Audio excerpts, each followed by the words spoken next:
Okay, I've got time to make a video today, but seeing as I've already just uploaded a video yesterday, it was my second Q&A that I uploaded yesterday, I'm thinking I won't upload this video straight away, I might leave it a bit, so this is just a throwaway video, just because I've got time to make one, so I thought I might as well just show off a bit of my wrestling collection. People like to watch these videos, and you know, I like to actually go back through all my old stuff, and this is just an excuse to do it really. So yeah, let's get started with my magazine collection. I've not got that many here, probably about 15, 20, but I used to have a lot more than this when I was a kid, but I had this obsession, well not really an obsession, but this like hobby of that when I was a kid.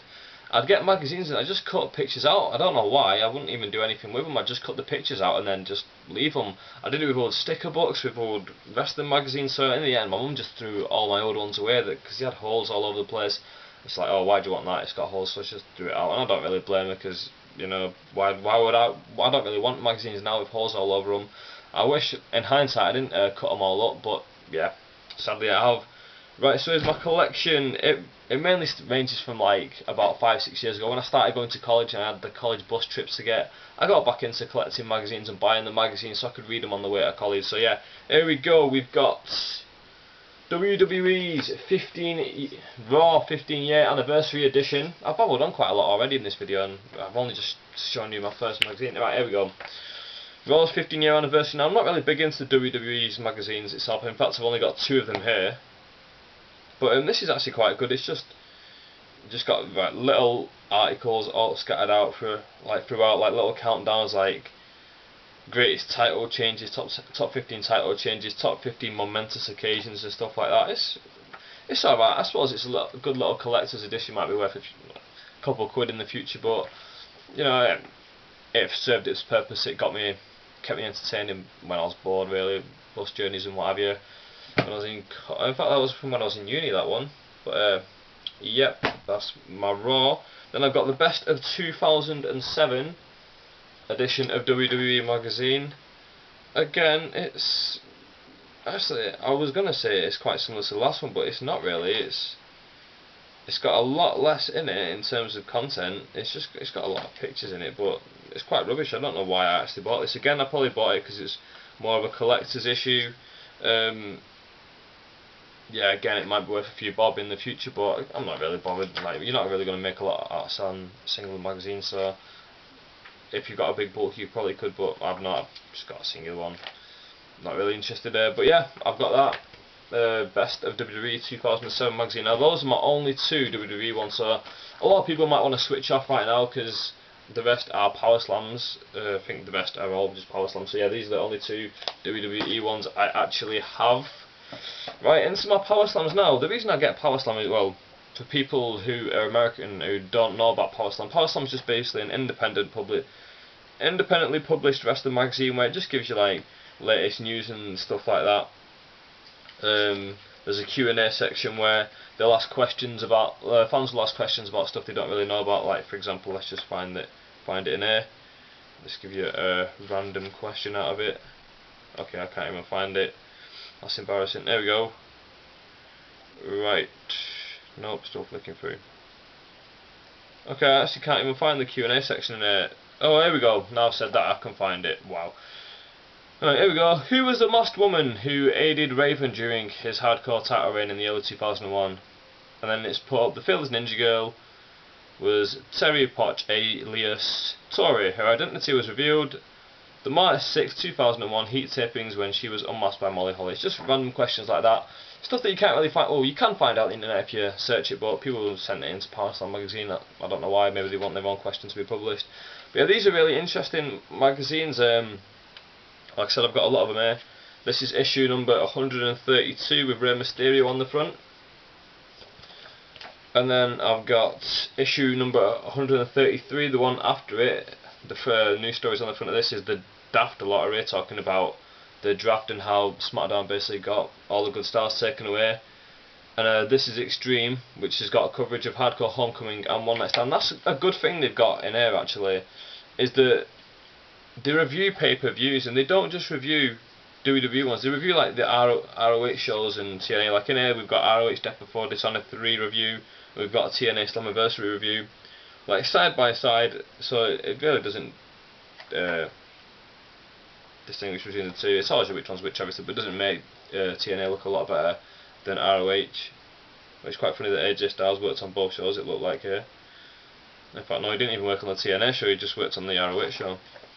But yeah, that's 133 with Brock Lesnar on the front. Then I've got 138 with the PS50. Now the PS50 is the list of the top 10 50 wrestlers in the world today. From more of a reviewer's perspective, you know, PWI does it from sort of like a gimmick perspective, where if everything was real, like Cena would be number one, etc. Well, this is done from more of like a realistic perspective: who works the hardest, who puts on better matches, who's in better storylines, etc., etc. And for example, this is from the year. Let's have a look. 2006, and the number one in the PS50 this year was AJ Styles. AJ Styles of TNA, it says here, listed number one. On the front you got Kurt Angle, then you got Samoa Joe with Austin Aries over here, Triple H. Then you got two Japanese guys who I don't know, I think Misawa's one of those. Then you got Matt Hardy and AJ Styles and Christian on the front of there, that's 138. Then I got 145, again Kurt Angle on top. On the cover even of the magazine. I think this is when he was leaving WWE, and I think he might have just left WWE at this point. That's why he's on the cover, yeah, number 145. And they changed the look of it. It used to be all blue and white at the top, and for some reason this one had a blue and orange as the Power Slams. I don't know why they did that, but whatever. Then I've got 146, the one directly after, so again they changed the font from the blue and the orange to the red and the white this time. I'm sounding like a real magazine geek here, like I really, I don't know, I did media, I studied media, I think about these in my things in my head subconsciously. I'm struggling to get my words out here. Yeah, number 146. Yeah, it's just got Edge on the front. It says Raw's MVP. There we go with that. Then we've got 147, the one after. Triple H on the front. DX 2006 is the little tagline here. It's got DVD adverts on the back, which is really. It's just a good little timepiece, I suppose. This is probably a really rubbish video, so I apologise for making this. If those of you aren't enjoying this one, feel free to turn it off and watch one of my other videos. But yeah, that's 147 with Triple H on the front. Then I've got 148, the one directly after. Kurt Angle, he joined TNA, and now he's gone from a few magazines ago, leaving WWE, and now he's joining TNA. 148. Trish Stratus, good luck and goodbye. So she's just left. John Cena regains the world title, and ROH and TNA talked about on the front cover. So yeah, Kurt Angle joins TNA, massive letters down there. 150, the PS50 yet again. This is from the year 2007, I'm guessing. Yep. And who was number one this year in the PS50? Edge placed number one after he was 14 the year before, went up to number one. So yeah, I really enjoy these editions of the Power Slam top 50, because it makes you want to get into other forms of wrestling, because it's got a lot of Japanese guys in the list, and I'm not sure actually about Mexicans, but I remember it always having a lot of Japanese guys, like for example Kenta's in at number 3, Marufuji at 5, Morishima at 7, Shima at 11, Yuji Nagata at 9. I don't really need to read more. Shuji Kondo 14, Satoshi Kojima 17, Takeshi Sugiura 16. So yeah, Edge on the front there of number 150. Then we've got 151. That's torn. Triple H suffers serious leg injury at New Year's Revolution as the main story there. In his DX gear. Then we've got 152, the one directly after. Batista, world champion, as a date with the Dead Man at WrestleMania. Then we've got 157, the ECW effect. Is the third brand failing CM Punk and the company? Yeah, another thing they've got is a centerfold picture not in the middle. Kurt Angle there. I never took really the centerfold out. I always just left it in. I didn't really see any point of. Like, as much as I like wrestling, I don't really want a picture of a half-naked Kurt Angle on my wall in all honesty. Then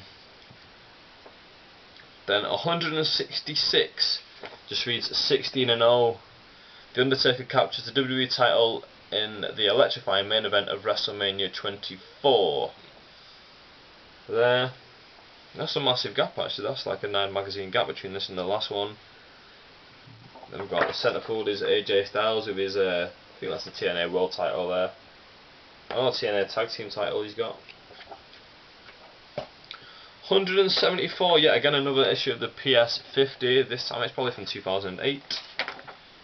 Not 2009, I must have missed 2008. Jeff Hardy's the centerfold here. And then we got number 1 in the PS50 this year. It was Shawn Michaels actually. Again, Kenta 2nd, Nigel McGuinness 3rd, Kurt Angle 4th, Edge 5th, Undertaker 6th, Hiroshi Tanahashi 7, Naomichi Marufuji 8, Jeff Hardy 9, and Bryan Danielson 11. 10 even, Triple H clocking in at number 11. Yeah, Triple H on the front cover. And then again, missed out a year's full of Power Slam magazines, and this one from 2010, the PS50, CM Punk on the cover. And number 1 that year, Rey Mysterio. Number 2, Kenta. 3, Hiroshi Tanahashi. 4, David Richards. 5, AJ Styles. 6, CM Punk. 7, Randy Orton. 8, Bryan Danielson. 9, Kurt Angle. And 10, Jeff Hardy. And we got centerfold as Triple H. Now that is my entire wrestling magazine collection that I've got. I've probably got a few more at my mum's house, but I don't have any more here. But yeah, that's it. Yeah, like I said, this is just another throwaway magazine. Let me know what you think of my collection. What's your magazine collection like? I know I used to have a lot of WCW ones from like the early 90s. I didn't buy them myself. I remember being at like a market or something when I was a kid, and someone just had like a massive pile of them. They were selling them for like maybe 10p, 50p, something like that. I don't know, pretty cheap. I don't remember. I didn't buy them. My mum bought them me. I remember just saying, "No, Mum, buy me these," and she just begrudgingly just like, "Oh, buy them if you keep them quiet." And so she bought me like 1 or 2, 3, 4, I don't know how many. And we're looking through them like, wow, this is quite amazing. I used to have like a few sticker books as well. The SmackDown ones from like 2000. I had one from just after that, but none of my mates really collected it, so I kind of collected it by myself. And when you collect stickers by yourself, you don't have anyone to trade with, so the novelty gets old really quickly. Yeah, I've got a few programs as well. I've got one in the drawer over there, but I thought I'll show that in another video. What else? That's about it really. Thanks for watching. Oh, I also had like one from 2000s, one of the best WCW wrestlers of all time. It was WCW magazine. I actually bought the one myself. I remember being in the shop and like, "Mum, buy me this, buy me this." She bought it me, and I remember really liking that, but I lost it. Who knows where it's gone. I remember looking for that quite a few times, like around the clutter that was my bedroom. But yeah, with that all being said, thank you very much for watching, especially if you lasted this long, because this is probably a really boring video. I didn't really set the world alight in this one, did I? I was probably quite dull saying, "Oh, look at this magazine cover, blah, blah, blah." But yeah, thank you for watching. I probably said that 5 times, and look out for the next video. Thanks.